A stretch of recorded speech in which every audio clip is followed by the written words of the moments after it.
All right, ladies and gents, welcome back to the Bald to Bald podcast with TJ Jones and Shane Taggart here.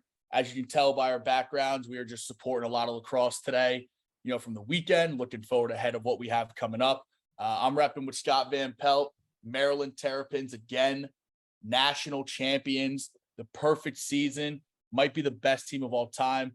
TJ's rocking, one of our best friends, Anthony Jokum, NLL championship, on the horizon for him. First game coming up Saturday. We got a lot to break down today, but T, I want to kick it over to you to start us off. It's the best weekend for college lacrosse, Memorial Day weekend, tradition, with it being played on Sunday and starting off on Saturday. Thought it was a tough look with the weather delays playing a huge factor. Yeah, it was tough to see it. And we talked about this, a couple times over the weekend, but, when we're anchoring, when the NCAA and, whoever's controlling men's lacrosse for the NCAA wants to anchor these events to Memorial Day weekend, you put yourself in a bind a little bit. So the weather was obviously not a good look. You have was it an 2-hour rain delay for the first game? Like it was just terrible. 3.5 for the second, So when you think about that, like you're going into a Saturday Memorial Day weekend, a lot of the casual fans aren't sitting around on a Saturday night for Memorial Day weekend to watch lacrosse. We were, I was anxiously waiting. I was playing cornhole in between games. But it's tough to see the casual fan like still tuning into these games after the rain delays. And then on top of that, you've got a team like Cornell who was just already went through a rain delay in the previous NCAA tournament games. So they were an experienced team and they were already blowing out Rutgers. So, not surprised by that at all. Yeah, that game was, it was really cool seeing Colin and CJ get to play against each other. Obviously, CJ got the better hand, which was, great to see. I think he's made his name as probably the best freshman in college lacrosse. But hey, you play the cards you're dealt. I thought Rutgers looked super, both teams was their first time on the big stage, but Cornell just looked like so much more prepared. They were, they knew where to shoot. They just seemed like, and they dominated the X too. So I thought that was also huge, getting possession after possession. Their attack was on fire. I think they had 13 of the goals, which was, kind of just their MO all year, showing why they're the best attack in the country. And really just, hey, Rutgers, thanks for coming out. Thanks for, taking that next step into it's an elite group. But overall, I just think Cornell really showed why they deserve to be there on Monday. And then, we have a huge delay again for the Princeton Maryland game, which clearly we saw the effects of that in the championship game for Maryland, where they just looked gassed in the fourth quarter. Right. But I just thought, looking at that Princeton game, it was like Maryland was always just there. And then Princeton was like, hey, we're still here. And then Maryland's like, all right, well, we got 12 All-Americans, so we're just going to score another goal here. So I don't know what your thoughts were, but I would say because Saturday was almost a week ago now. I thought the field looked phenomenal. The atmosphere, like the grass was great. Lacrosse should be played on grass. I'm a believer of that. Oh, 100%. And Maryland's helmets, when they wear all black, those helmets are tough. Yeah, going straight into the uniform combo. What we said last week was if Princeton rolls out those dusty ass helmets again, they're going to lose. And what happened? They got their ass kicked. I thought, I wasn't surprised that Princeton was able to hold a game with them. We took them at plus 6.5. Like I think the line might have went up to 7.5 in some books. It was going up and down. But that's just too much to give on a semifinal game in the NCAA tournament. Especially when it was a 5-goal game the first time too. Exactly. It was a close game the entire way. So, I'm not surprised at the outcome. I thought Maryland did what they needed to do to take care of business. I think an underrated thing, and we'll get to it in the championship game, I'll probably mention it then too. Logan McEnany for Maryland just stood on his head this entire NCAA tournament, and that's a huge reason why they are where they are. I think he plays in front of a fortress on defense, and it is what it is. When you're Maryland, you're going to get the best defensive recruits in the country. They're coached really well, and you're going to have a good defense. So as a goalie, it just makes it easier. But for him to have 17 saves, 17 saves, 19 saves, like 70% save percentage in every game, you know, that's a winning recipe. You're never going to get beat when that stuff is going on. I thought the funny thing that you mentioned that kind of just automatically, like, now we're in the Monday's game, like Right. Cornell shooting the ball, that was, and like, I'm not an attackman by any means, but like, you got to make a save. Like, a lot of those shots were just kind of like sticks, like right off his hip. You know, they shot low a ton, which I thought he clearly established, like, you're not going to beat me low. Like, when Kerr scored the first goal, like, that trickled in like near side pipe, like he was almost Right. there. And, you know, that took a while to get the scoring going.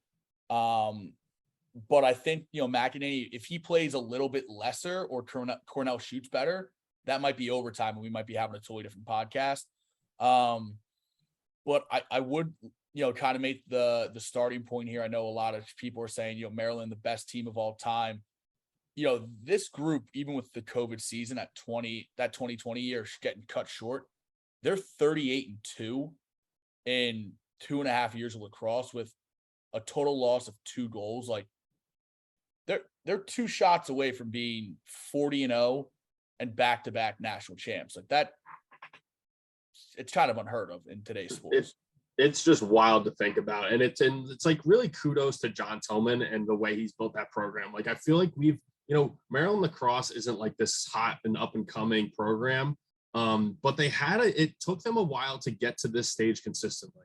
And I feel like he's really dedicated himself to, you know, bettering the team and also being a little bit unorthodox. I talked to our guy, Mike Restivo, and a couple other coaches, and their practices are way different compared to a normal NCAA or college Division I team. You know, there's a lot of focus on film. There's a lot of focus on situational work. There's not a lot of, you know, we're going to strap up 1v1, 6v6, 3-on-3 fast breaks all day. Because those guys can do it. They know exactly. They know how to do it. So just the fact that he now knows not only how to better his team, but also how to prepare his team for the best situations, you know, that, again, winning recipe. And it's a reason why they're on the top right now, why they go to 3 seasons losing 2 games. And, you know, they're not going anywhere anytime soon. Yeah, I think you know, they go up, you know, it's like 7-2, it's 9-3. And you just kind of see, like, all right, we have, like, you can just tell, like, all right, we've been here before. We have transfers that have played 80 lacrosse games a year. Like, DeMayo puts up 4 goals. And I think the craziest part is, like, this whole team, like the defense, they just shut down that attack. I mean, Piatelli, I bet he wishes he could have this game back. I think Michael Long wishes he could have that game back. And, you know, the faceoffs, they were probably as close as they were going to get. Like, shout out to Weirman for really not even redeeming himself, but kind of really stamping on a great year by him.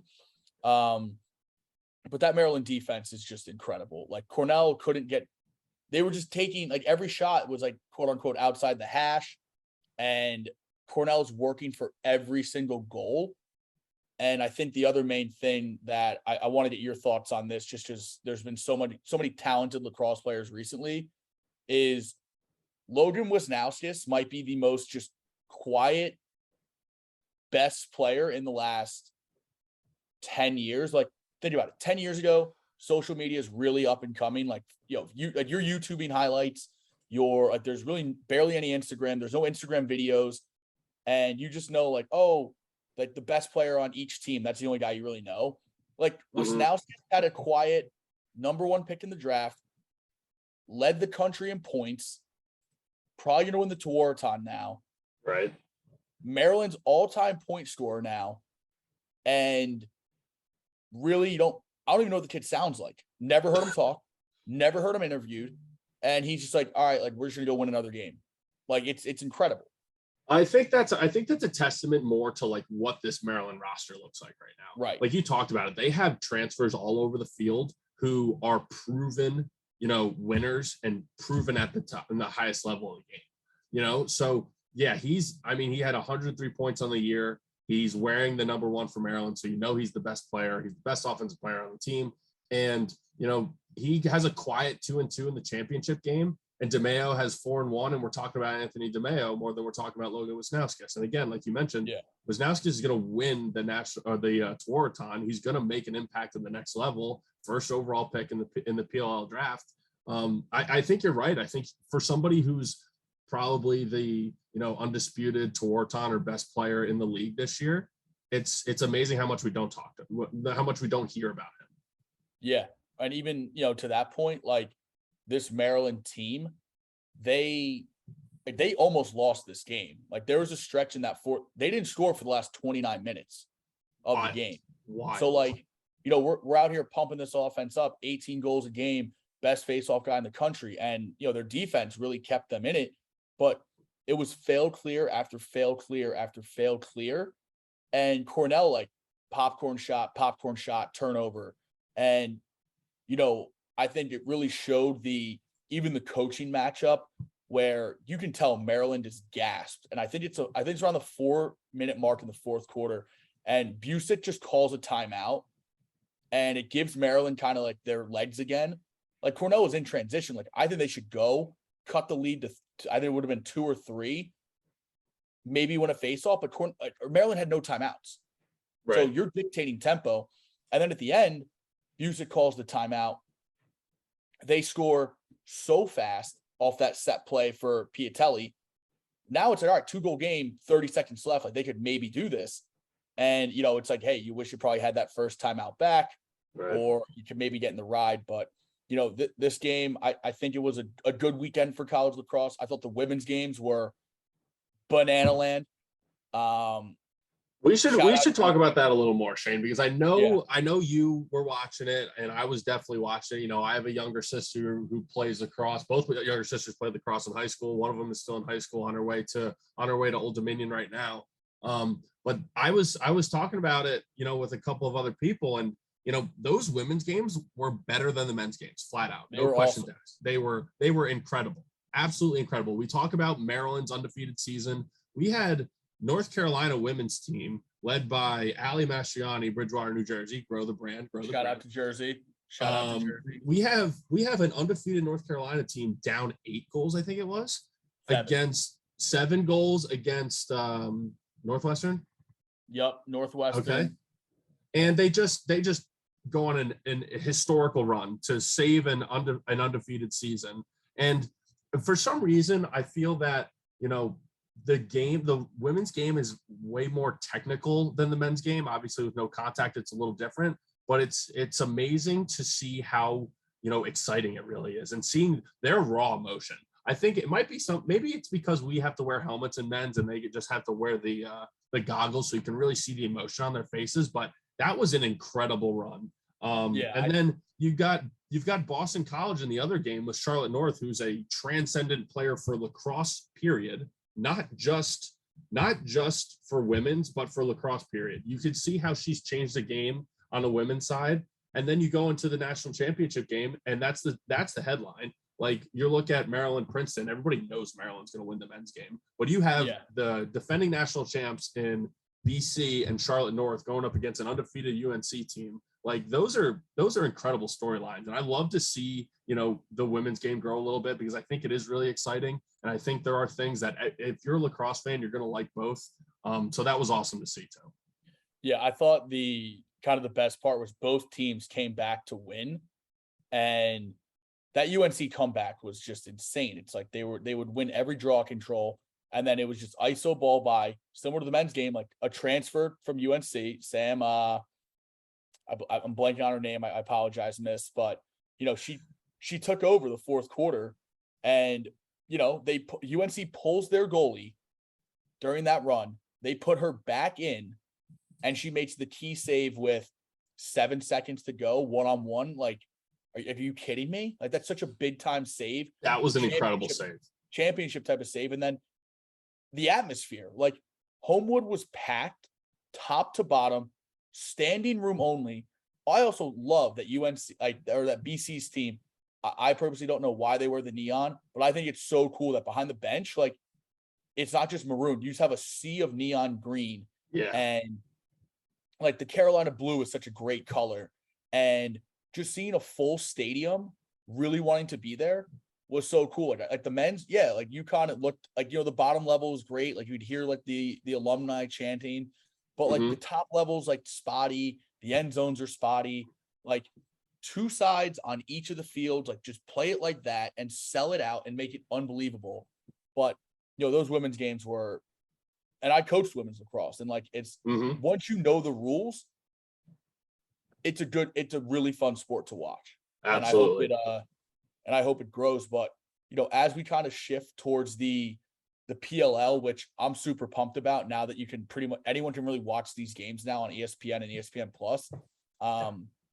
Even though ESPN Plus keeps raising their prices, but if you're like the UFC and lacrosse, it's worth it, like myself. We can thank Joe Biden for that inflation. Yeah. The best part is like, these like 6 guys from Maryland got drafted. Like, you guys are gonna play on Saturday. Like, quick turnaround. Like, so enjoy your college like little break, but you're just thrown right back into the league, and it's pretty cool that it picks right back up here. So we don't have to worry about this lull. The sport's hot, and it kind of starts. The first game of the year is a rematch of the championship last year with the Whipsnakes and the Chaos, which is pretty much the University of Maryland versus Team Canada. Well, it's the Canadian offense, not just Team Canada, but I get what you're saying. I think, with it, it's great to your point about the scheduling and how the PLL has just been so much better than the way the MLL was run.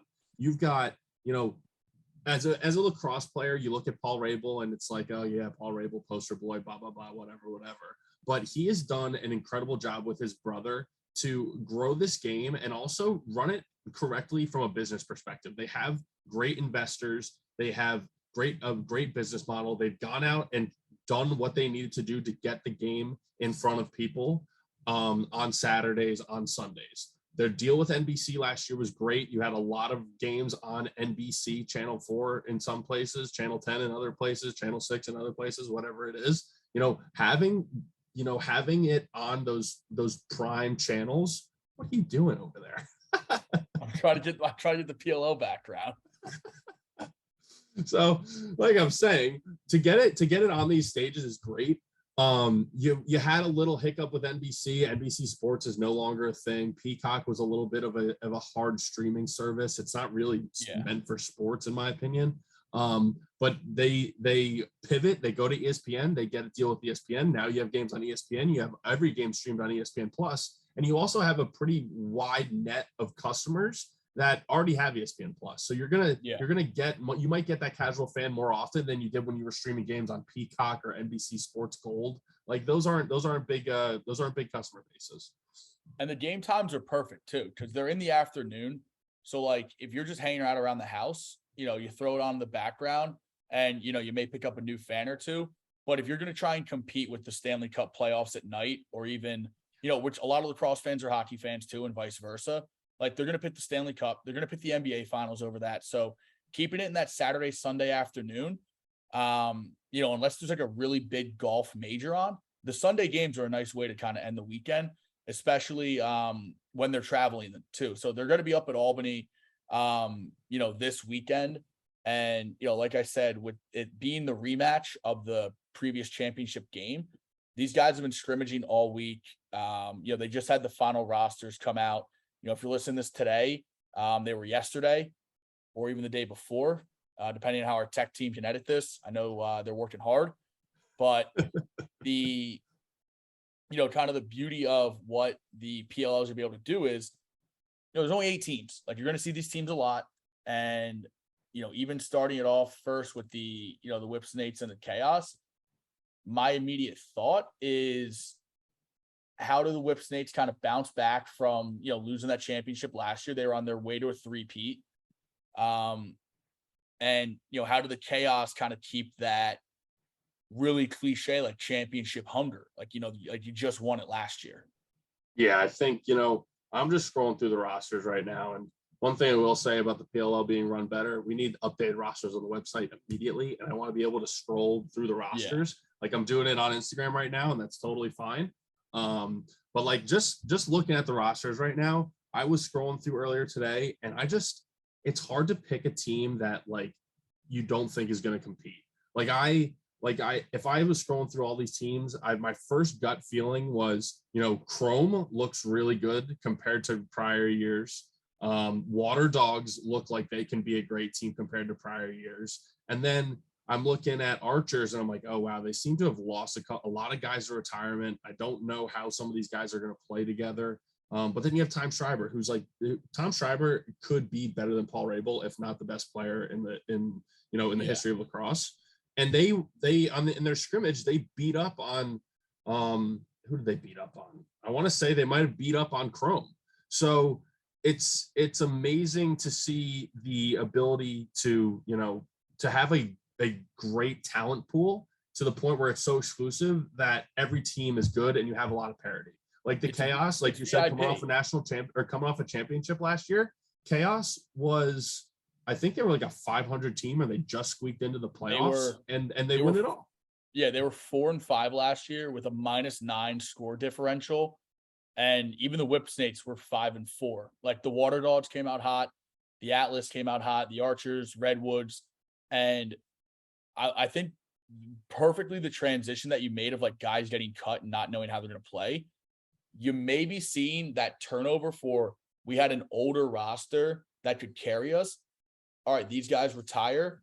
Here come the new young guys who are going to be better. Like they've been, think about it. These guys just played since January, pretty much every day for all these rookies coming in there. And then you have a whole fall ahead of that too. And I know there's guys in the PLL that play, in the NLL, which might be missing out this weekend.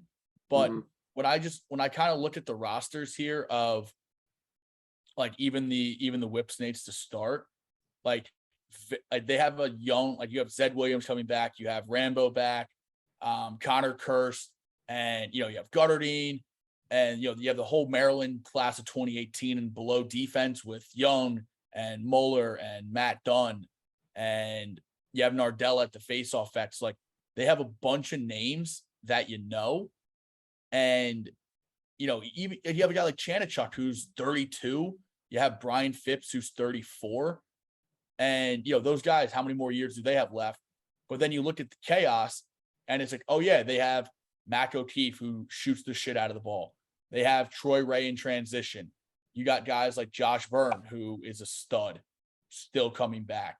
You got Matt Reese, stud LSM. Kyle Jackson, Ian McKay plays LSM for them. Like Tanner, like they have a bunch of names too. So I think this is going to be a matchup where we might be seeing a rematch in the championship game, just because these teams are so skilled and have been there and have been, pretty dominant as of late. Yeah, and I think what's great about the PLL and definitely plays in Chaos's advantage. If you didn't see, they're changing the rules a little bit to start the season. They moved in the 2-point arc 1 yard, and they've also shortened the field a little bit. So these, Chaos was known as the bomb squad last year, and you're going to see it fly on Saturday. You got guys like Newman, you got guys like Reese, Mac O'Keefe can stretch the field as far as it can go. It's going to be a great matchup there. But then you go to the Whip Snakes, and they have the same kind of talent where they can stretch the field. They've got Michael Earhart. Chanichuk is a slinger from deep. Like these, and then all these poles can get out and fly. And as long as you have some strength behind your pole, you like as a goalie, that shit's hard to save, man. So, I'm looking forward to the first game with Whip Snakes and Chaos. I think it's going to be a good one. The line, looking at DraftKings, the line is Whip Snakes -1.5.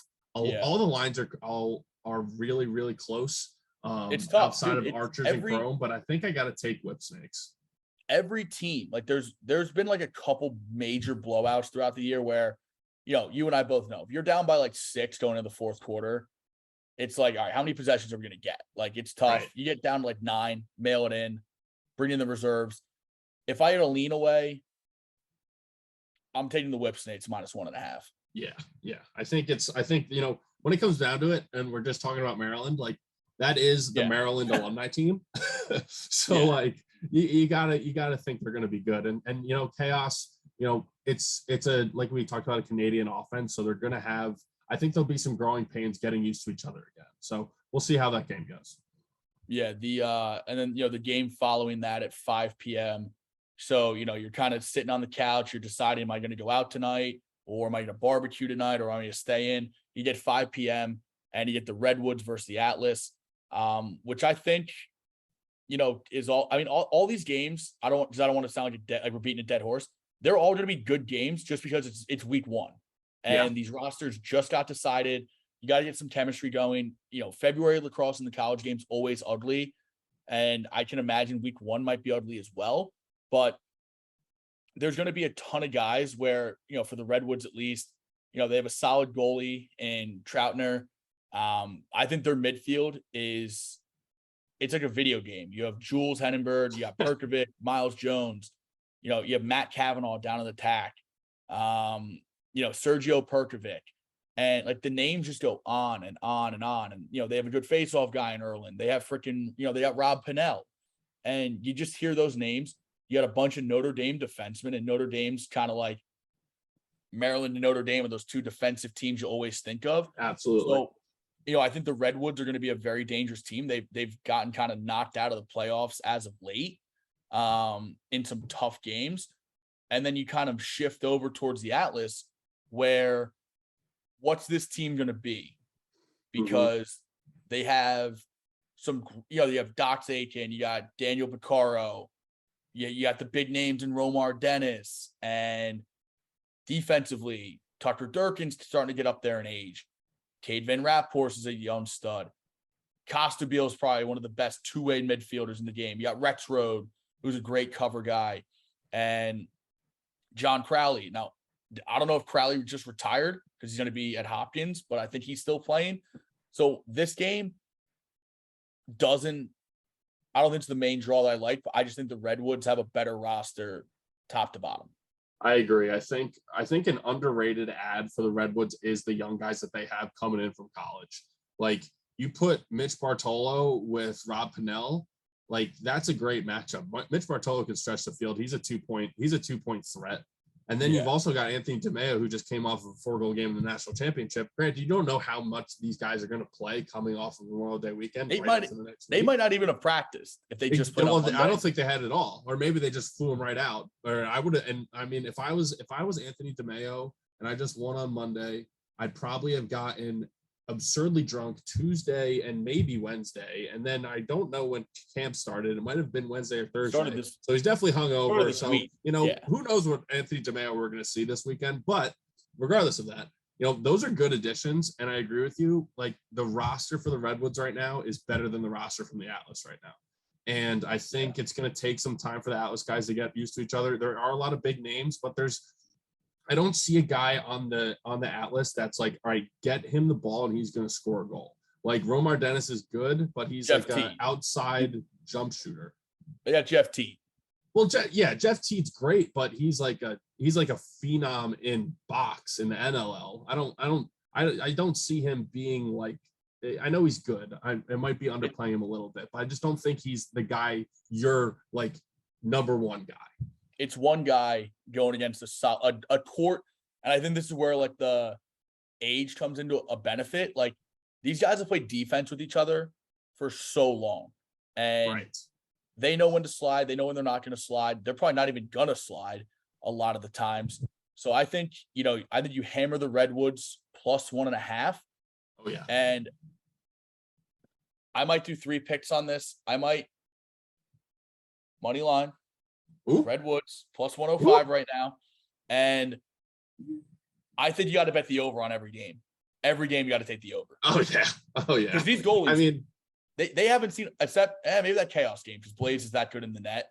I've been Redwoods across the board, 1.5, over 24.5, and 105. Think about it. 24 goals in a college game or in a pro game.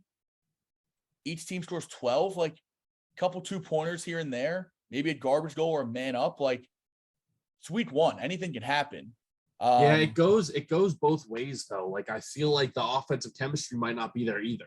So it'll be interesting to see. It is really interesting, and I'm glad you brought it up. It's interesting that the over-unders are practically the same as a college game, given that the field is shorter and you have a 2-point arc on top of the fact that the talent pool is that much better. I mean, this will be interesting. I would have also said it's funny when you look at like the end of a college season and we're like, all right, Wisnow's just had, 100 points. And like last year, like Granamet had, I think it was like 36, like led the league. And like, yeah, it's way less games. Right. But like, you hear like, oh, he had 20 goals this year. Like, all right, well, that guy in college had 50 something. Like it's such like a weird drop off. Because you're like, oh, that guy in college basketball averaged like 18 at, UCLA.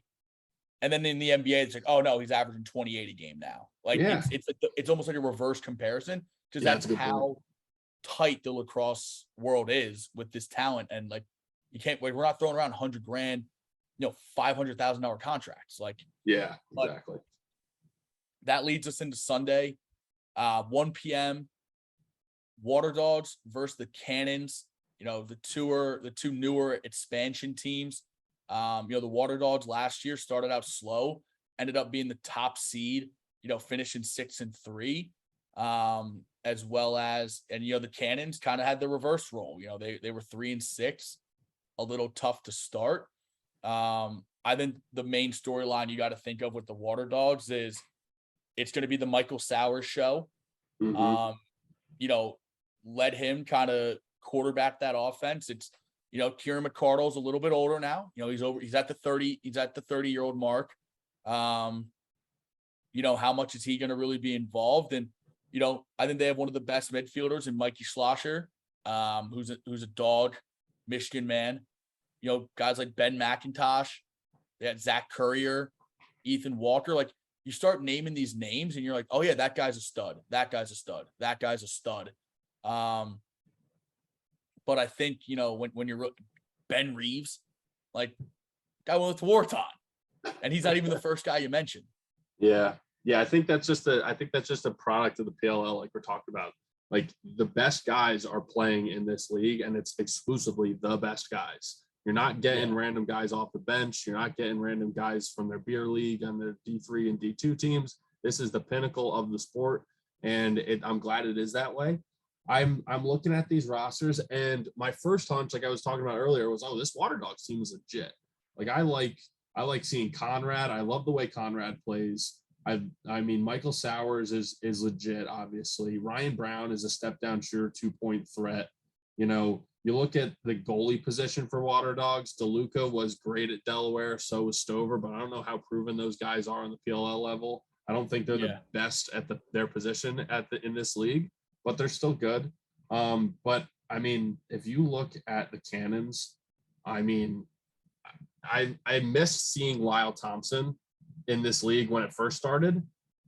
And I look forward to watching him every single weekend because he is electric. And he is one of the reasons that lacrosse is so big right now and it's growing at such a pace is because of his time at Albany. And we're now seeing the optimization of his talent in the PLL with the better business model and the better marketing and et cetera, et cetera. Like, looking at the Cannons, you got Lyle Thompson. I love Stephen Rafis out of Syracuse. Loved him at Syracuse. Love him here. You got Charlon Beatties. You got Asher Nolting, Jake Vaccaro, insider news. I thought he was retiring, but I guess he's back again this year. Ryan Drenner is a baller. Like, these teams are great. I like Cannons in this matchup, and I think I'm trying to pick a favorite team. Our boy Eric Scott retired from the Chaos last year, so I don't think I'm going to be a Chaos fan moving forward. But the Cannons are one of my front runners. I could see you being a Cannons guy. I'm still trying to pick my favorite team. You can't be a front runner in this league. Something to be interesting about, though, and I wanted to talk about this after, but I think I could bring it up now. The way these rosters are constructed is very interesting across the board. I'll finish this game really quick. Just looking at the Cannons, like you mentioned, who's going to start in net, Colin Kirst or Nick Morocco. That's going to be a good battle. But then, Lyle Thompson, and then you just named a bunch of stud midfielders that can all shoot on the run. They can all shoot. They can stretch the field.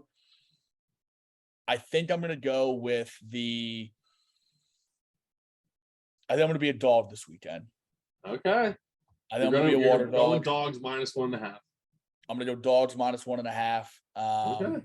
But, shout out to Brody Merrill for making the roster for the Cannons at age 40.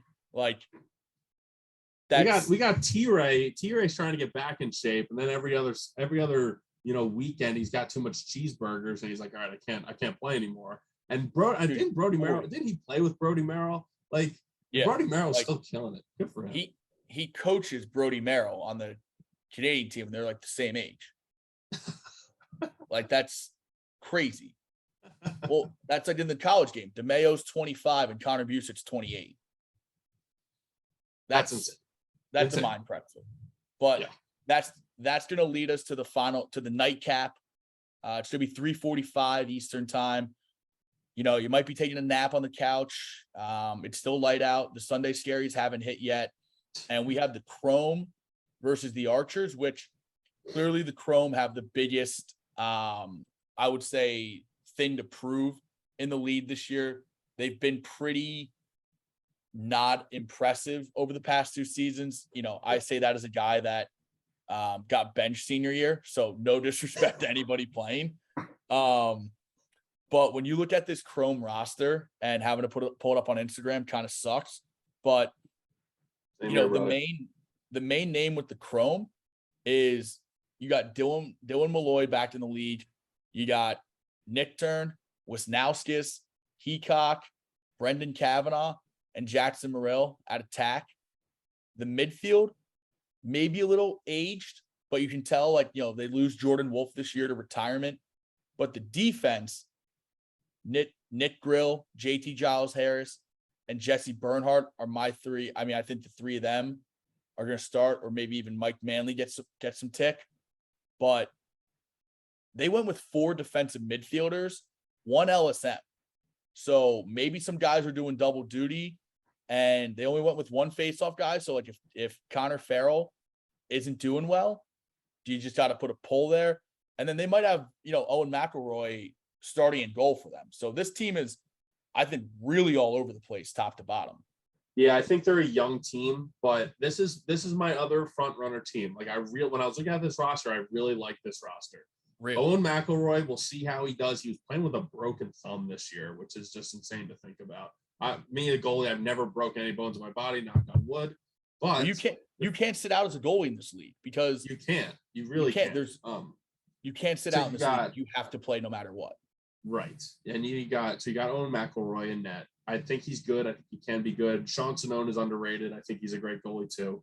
Connor Farrell, with Joe Nardella, is probably the 1-2 like best face-off guys in the league. But I like Nick Turn's game. I like Logan Wisnauskas, again, underrated player. Dylan Malloy's back in the league. Colin Heacock tore us to shreds against when we played him our senior year. The midfield, I think, is a little underrated. Cole Williams is pretty good. Jordan McIntosh is great. John Rannigan getting up there in age. But, you know, I think this team is young, but they have a lot to prove. And I think they could be an underdog. I think they could be a dark horse in the league. And then I feel like they are going against probably the toughest matchup with the Archers. Yep. I mean, a lot of hype for that team. And this is the only game where the Archers are -2.5. Everything else is 1.5. Archers are 2.5 point favorites. I think this Archers team is going to just put up points. Look at the way that they're built. You have now Immense out this week, so kind of sucks for the young fans that like him. You know, all the Penn State homers out there. But top to bottom, that team, you know, Matt Moore, Will Manny, Trey Leclerc, and Holman. You throw Met in there, that's a pretty top to bottom, really sound. Did you say Matt Moore? Matt Moore. Okay. Most disrespected player. Disrespected player. Love that guy. Then the midfield, you have Schreiber, who's two-handed, better than some people's strong hand. But their defense, they went with 3 close defensemen. Now they have Matt McMahon, friend of John Winchell, UPenn guy. Finest. You know, Glenridge guy. But they went with 3. Now they went with 3 LSMs, where you have the savvy vet in Scotty Rogers, you have John Robbins, and then you have the next coming of Michael Earhart in Jared Connors. Yeah. Now Jared Connors is 6'4", 6'5". He's got a great sticky transition, and he can shoot the shit out of the ball. So Earhart was, shooting 2 bombs and all the dudes from the bomb squad for the chaos. I think Jared Connors is going to have a breakout year this year. He's probably going to be my pick to be maybe even steal that LSM of the year award. Maybe a little teaser for the people at home. Teaser. But they went with 4 defensive midfielders, and I think their question mark is going to be goalie and face-off because every other team has the well-known names. Gittleman's up there in age. Dobson's the young pup. He's coming out of the MAC. He's supposed to be the next coming of Christ. So he's legit, dude. He's legit. You're not seeing shots. You're not seeing Manhattan. You're not seeing the MAC anymore. You're not playing Stinky Monmouth. You're playing like your first game. Welcome to the fucking league, kid. You're right, but he made it through camp. Like there are some goalies that got added for camp and didn't make it through camp. So he made it through camp, so he has to be at least that good. I think, like you said, the MAC is the MAC. They only get worse with the additions that they get with the conference realignments. But I would say as a goalie, maybe you got an extra 2 to 3 percentage points because you play in the MAC, but he was already at like 70% all year. So he's a legit player. He's going to play on Team Canada too. Like he's going to be good. I agree though. A lot of unrecognizable names and not solidified, weapons at the specialist position. So we'll see how it goes.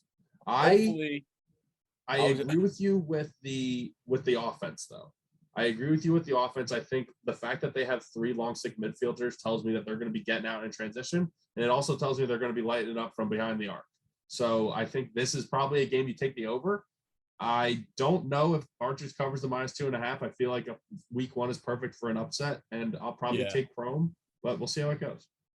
Yeah, and I think the biggest thing overall is, if the Chrome can kind of, win the faceoffs off those, off the scores and don't allow the Archers just to, kind of play make it, take it. That's going to be an interesting game. But that Archers, they're going to be up and down the field, wasting no time. Poles are going to be shooting. I'm sure all the D mids have the green light to let it fly too. But I think this is good. I think this is a good transition from the best college weekend into week 1 of the pro lacrosse, and it's gonna be good. It's up in Albany, which I wouldn't have my week 1 there. I would probably have week 1 in a more hotbed area than Albany, New York. No disrespect to Dane Train, but who knows? Maybe all those dudes that played at Albany just kind of have a coming out party with Fields and Reardon and the Thompson. Lyle. Maybe Lyle's like, I'm just going to go for 4 and 4 today. But I think outside of that, I think you're right though. Like when it comes to the fields, like it's and we were talking about it earlier, the venues, like it's tough to see the week 1 up in Albany, but like I'll give a shout out to my to-be brother-in-law who texted me this weekend. He's like, the NCAA should have their games at Audi Field, New York Red Bulls Stadium, and there was one more that I can't think of, but it was another soccer stadium. And like those smaller venues that are meant for like a little bit smaller audience is better. Yeah. So playing in Albany, it might be tough because it's not a hotbed, but it's still like the stadium. It's going to be packed. The environment's going to be a little better. So I'm hoping for a rowdy crowd up in Albany this weekend. Yeah, I think it's a nice little weekend. If you're in the area, it's definitely solid. And with it being in the afternoon, if you got to drive 2 or 3 hours, you're going to get home in time where you don't feel too late. But next week, the games are, Friday night, Saturday, kind of late night. And then, and now we start getting into it where there's only 3 games a weekend or 2. And so it's going to be interesting. So I'm glad, all 8 teams get to play. And I think overall, the biggest thing that we're going to be able to see is, do these really young players make an immediate impact? And are we going to start to see the trend of the guys who played a ton of MLL across a few years in the PLL? How much longer do they have still in the league before this new wave kind of takes over and we get into a really rinse and repeat? Because in order to keep this game hot and growing, the shelf life might be starting to get a little bit quicker.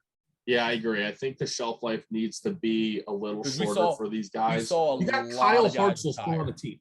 Kyle Hartzell is still on the team. I think he Yeah, was I at mean, he's the the inception of the MLL.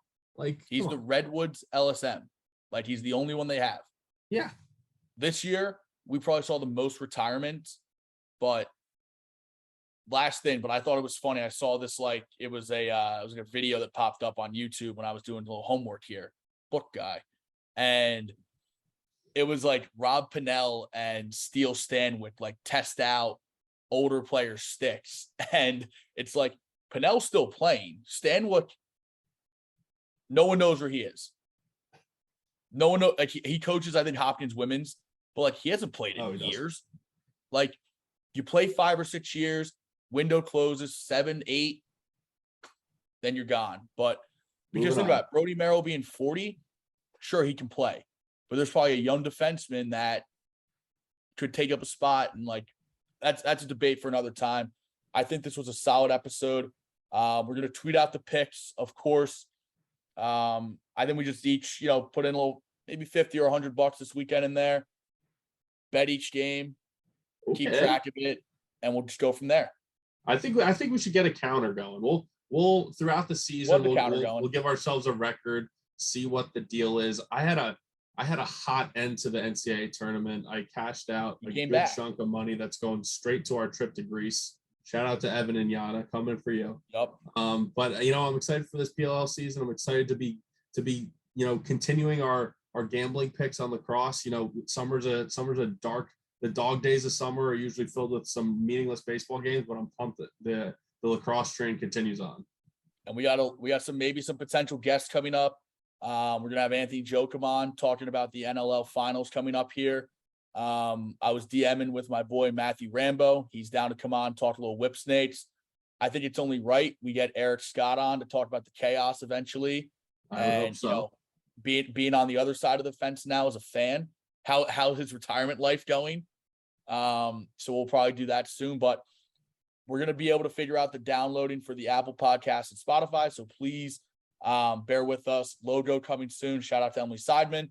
And like the video. I don't care if you listen to it or play it in the background at work. I'm just trying to grow this thing out a little bit. We appreciate you listening and supporting us. For TJ and for Tags, just 2 ball guys talking lacrosse. And we will see you guys next week for PLL week number 2. Take care. Cheers.